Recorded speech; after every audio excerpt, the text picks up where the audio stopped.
Donald Trump पीछे पड़ चुके हैं भारत के, और अब तो वो क्रिस्टल क्लियर भारत को ये कह रहे हैं, और ये बात वो तब कह रहे हैं जब भारत के राष्ट्रपति या भारत के प्रधानमंत्री हाल ही में डोनाल्ड ट्रंप से मिलकर आए। मुझे तो ऐसा लग रहा है कि जिस देश के president prime minister Donald Trump से मिलकर आते हैं, उसके बाद डोनाल्ड ट्रंप उनकी अच्छी से खबर लेते हैं। अब ये खबर कैसे ले रहे हैं? डोनाल्ड ट्रंप ने अनाउंस कर दिया है रेसिप्रोकल टैरिफ, यानी कि डोनाल्ड ट्रंप की जो पहले की बात थी कि हम टैक्सेस लगाएंगे, तो अब भाई अब उस बात को उन्होंने सच कर दिया है, और उन्होंने कहा है कि 2 अप्रैल के लिए तैयार हो जाइए। 2 अप्रैल वो दिन होगा जब हम उनके ऊपर टैक्सेस लगाने वाले हैं, यानी कि भारत के ऊपर टैक्सेस लगाने वाले हैं। और ये टैक्सेस कैसे होंगे? ये रेसिप्रोकल टैरिफ्स होंगे, ये बात इन्होंने कही है। भारत उम्मीद कर रहा है कि टैक्स हो सकता है बढ़ाए जाए, लेकिन कुछ कंसेशन भी दिया जा सकता है। यहां पर भारत की ये उम्मीद है। अब ये कितनी कारगर साबित होती है ये तो भविष्य बताएगा, लेकिन देखते हैं क्या है। पहला तो प्रश्न ये है, मैंने कई बार आपकी क्लास में डिस्कस किया है, what is the reciprocal tax या रेसिप्रोकल टैरिफ्स क्या होते हैं? ऐसे टैरिफ या ऐसे शुल्क जो प्रतिक्रिया स्वरूप लगाए जाते हैं, यानी कि आप ये समझ लीजिए कि यदि भारत किसी भी वस्तु के इंपोर्ट पर 100% टैक्स लेता है, तो सेम उसी तरीके से यूएस भी उनके भारत के किसी भी इंपोर्ट के ऊपर 100% टैक्स लेता है। तो इसको इसी तरीके से परिभाषित भी किया गया है कि एक देश द्वारा दूसरे देश की समान दर पर लगाए गए टैरिफ्स है। इसका मतलब यह हो गया कि tariff imposed by one country equal to tariff imposed by another country, यानी कि दोनों देश समान दरों से एक दूसरे पर टैक्स लगा रहे हैं। इस तरीके के हाई टैक्सेस के लिए हम एक शब्द और इस्तेमाल करते हैं, वो है टैरिफ बैरियर। क्या इस्तेमाल करते हैं? Tariff barrier. आपको ध्यान रखना, ये व्यापार के लिहाज से बिल्कुल भी अच्छे नहीं माने जाते, क्योंकि इससे एक प्रकार की ट्रेड वॉर उत्पन्न होती है, जो दोनों देशों के बीच ट्रेड को हतोत्साहित करती है, ट्रेड को बढ़ावा नहीं देती है। ये बात आपको ध्यान रखनी है। उदाहरण के लिए यहां पर समझाया गया है, यदि अमेरिकी कारों पर भारत 100% टैरिफ लगाता है, तो अमेरिका भी भारतीय उत्पादों पर उतना ही टैक्स लगाएगा। देखिए, पहले तो यहां पर यह चीज भी हमें समझनी पड़ेगी कि भारत और अमेरिका के बीच किन वस्तुओं का व्यापार या आदान प्रदान होता है, कौन सी ऐसी मेजरली गुड्स हैं जिन पर इसका असर पड़ेगा। एक बात और ध्यान रखनी है कि पहले तो डोनाल्ड ट्रंप की तरफ से ये कहा जा रहा था कि जो बाइक्स हैं उन पर उनका पूरा फोकस था, ठीक है, और बाइक वगैरह के टैक्सेस को लेकर बड़ी डिस्कशन होती थी।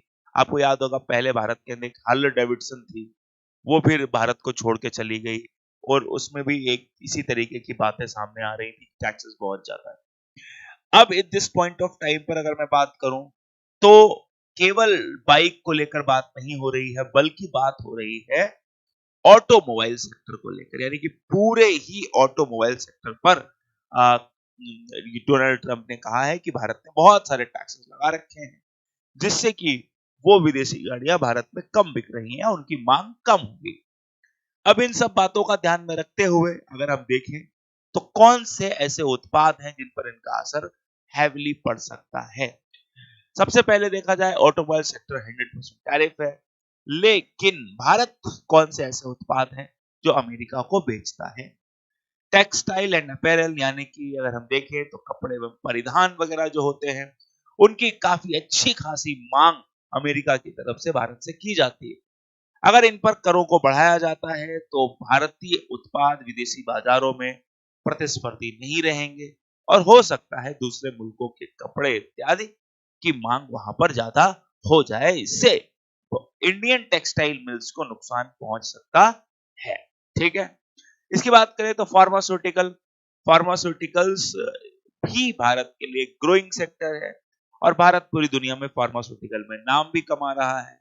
लेकिन फार्मास्यूटिकल्स पर अगर करों को बढ़ाया जाता है, तो इससे भारत की फार्मा इंडस्ट्री को भी काफी नुकसान पहुंच सकता है, क्योंकि इससे भी मांग कम होगी, तो ये क्षेत्र भी प्रभावित हो सकता है। तीसरा जो सबसे ग्रोइंग सेक्टर है भारत के लिए और अमेरिकी और भारत व्यापार के लिए, वो है फूड प्रोसेसिंग। फूड प्रोसेसिंग क्या होते हैं? फूड प्रोसेसिंग वो उत्पाद होते हैं जो कच्चे माल से भोजन या अंतिम भोजन के रूप में परिवर्तित कर दिए जाते हैं।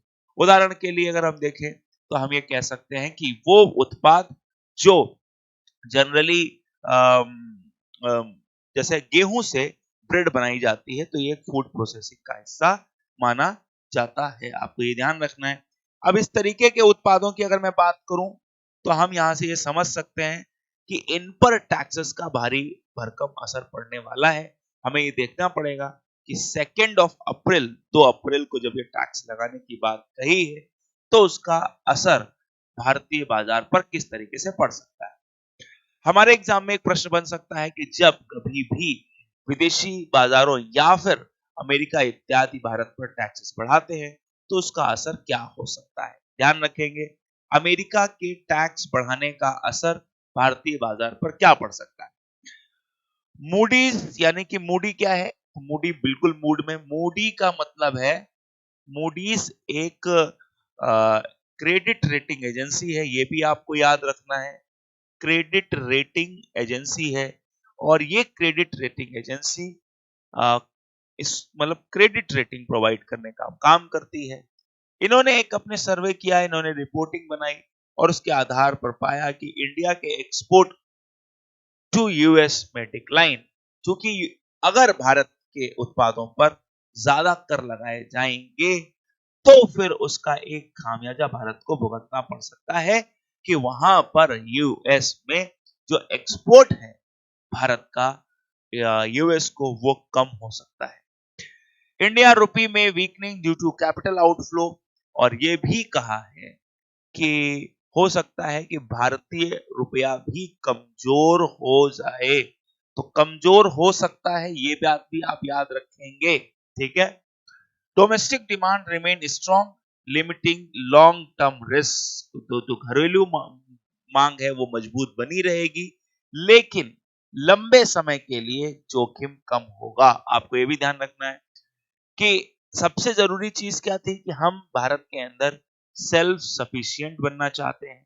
हम भारत के अंदर आज के समय पर अगर हम देखें तो हमारा हम बिल्कुल फोकस कर रहे हैं कि किसी भी तरीके से हम विदेशों में अपने उत्पाद बेचें, विदेशों में भारतीय प्रोडक्ट्स की मांग बढ़े, लेकिन वो ऐसा अभी होता हुआ नहीं दिखाई दे रहा, क्योंकि इस तरीके से जिनके साथ हम एक अच्छा व्यापार करते हैं, अगर वो भी हमें इस तरीके से पकड़ेंगे और हमारे ऊपर इस तरीके के टैक्सेस लगाएंगे तो भारत के लिए मुश्किल हो सकती है।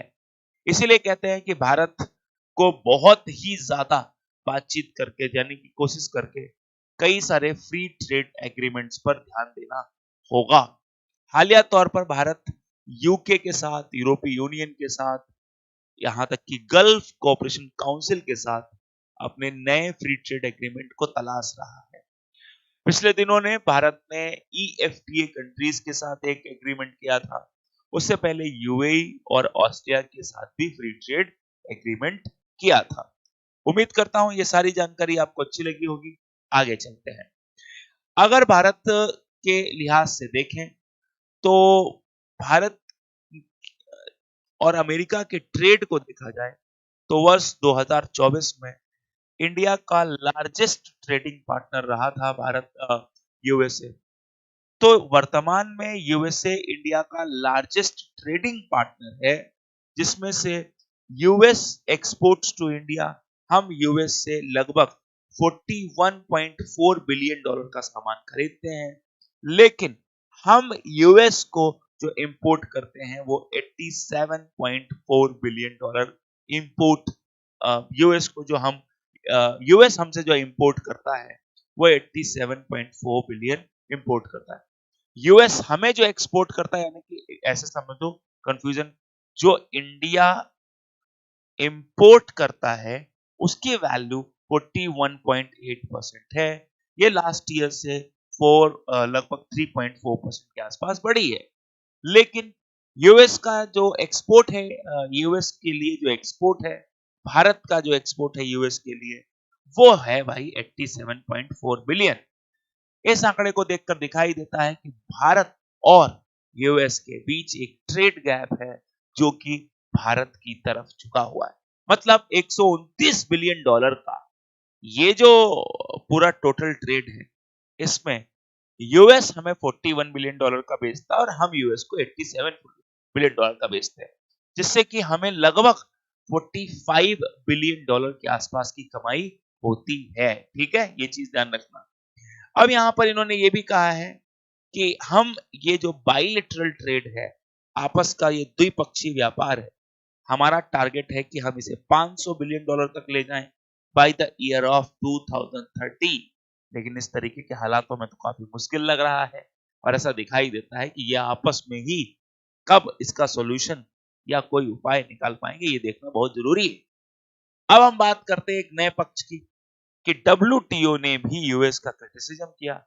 यूएस का क्रिटिसिज्म नहीं बल्कि यूएस ने डब्ल्यूटीओ का क्रिटिसिज्म कर दिया। जनरली हेडिंग्स क्या होती थी कि डब्ल्यूटीओ ने क्रिटिसिज्म किया, यूएन ने क्रिटिसिज्म किया। आजकल हेडिंग्स क्या होती हैं कि यूएस ने क्रिटिसिज्म किया, यूएस ने पहले डब्ल्यूएचओ को क्रिटिसाइज किया, फिर पेरिस एग्रीमेंट को क्रिटिसाइज किया। अब अगला नंबर किसका है? तो अगला नंबर है डब्ल्यूटीओ का। डब्ल्यूटीओ को क्रिटिसाइज क्यों किया? देखिए, उन्होंने कहा कि डब्ल्यूटीओ आउटडेटेड है, इसमें रिफॉर्म की जरूरत है। ठीक है, सबसे जरूरी बात क्या कही कि डब्ल्यूटीओ पुराना हो चुका है और जरूरी है रिफॉर्म की, सुधार की। अच्छा जी, इंडिया एक डेवलपिंग कंट्री का स्टेटस रखता है। इस बात पर उन्होंने प्रश्न उठा दिया कि क्या भारत को यहां पर SDT, special and differentiated category में रखा जाना चाहिए। मतलब भारत का जो स्टेटस डेवलपिंग कंट्रीज का दिया गया है उसकी इन्होंने आलोचना करी, यानी कि ट्रंप की नजर में ट्रेड के मामले में भारत डेवलपिंग कंट्री नहीं है, डेवलप्ड कंट्री है। चलिए, कुछ तो अच्छी बात हुई कि कम से कम विदेशी जो अभी इसी में पूछना चाहिए विदेशी नागरिकों को, तो आपके तो जो राष्ट्रपति हैं उनका मानना है कि भारत डेवलपिंग कंट्री नहीं है। क्योंकि देखो, डब्ल्यूटीओ अगर भारत को एक डेवलपिंग कंट्री का स्टेटस देता है तो फिर उस कैटेगरी में बहुत सारी टैक्स एंड टैरिफ्स इन सब का कंसेशन भी भारत को मिलता है। तो वो चीज को लेकर डब्ल्यूटीओ से यूएस नाराज है कि वो सही तरीके से काम नहीं कर रहा है और वो चाइना, कनाडा, अभी सारे डब्ल्यूटीओ में जाएंगे, वो भी हम आगे डिस्कस करने वाले